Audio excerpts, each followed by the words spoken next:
Supreme Leader Khamenei says Iran won't accept imposed war, peace, and warns any U.S. strikes on its territory will have serious irreparable consequences.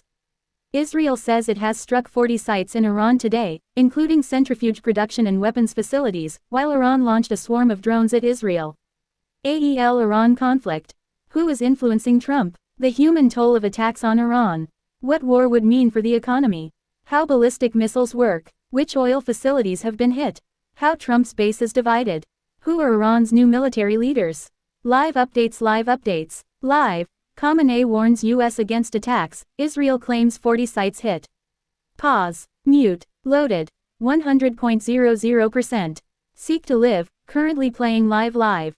Share switch to alternate YouTube player for closed captions. Quality levels. Full screen. This video may contain light patterns or images that could trigger seizures or cause discomfort for people with visual sensitivities. By Virginia Petromarchi, Stephen Quillen and Gillian Kessler Demores.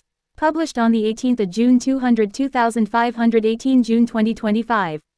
Click here to share on social media. Supreme Leader Khamenei says Iran won't accept imposed war, peace, and warns any U.S. strikes on its territory will have serious irreparable consequences. Israel says it has struck 40 sites in Iran today, including centrifuge production and weapons facilities, while Iran launched a swarm of drones at Israel. Read more. 113 updates. Auto updates. 3 meters ago, 14:55 Greenwich Mean Time. U.S. Defense Secretary says, ready to execute potential war orders from Trump. U.S. Defense Secretary Pete Hegseth has been asked about potential conflict with Iran during a Senate hearing. He said he would not say in a public forum whether he had provided Trump with options on a strike against Iran. If and when those decisions are made on matters of war and peace, the Department of Defense is prepared to execute them, Hegseth said.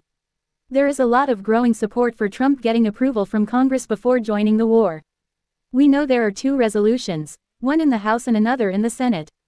They are war power resolutions calling for not only debate on whether the U.S. should participate, but also a vote.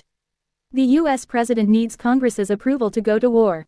Right now, Trump is boasting about what he says is his 95% approval for his foreign policy among Republicans, but those Democratic-sponsored resolutions show that there is division within Congress, and activists are rallying up on Capitol Hill in support of that. Another division we should know is that Director of National Intelligence Tulsi Gabbard has been excluded from recent cabinet meetings. She did testify before the Senate in recent weeks, saying that Iran was not close to nuclear weapons, so it's clear that Trump, at least in recent days, has been sidelining or silencing that part of his party that does not agree with his assessment.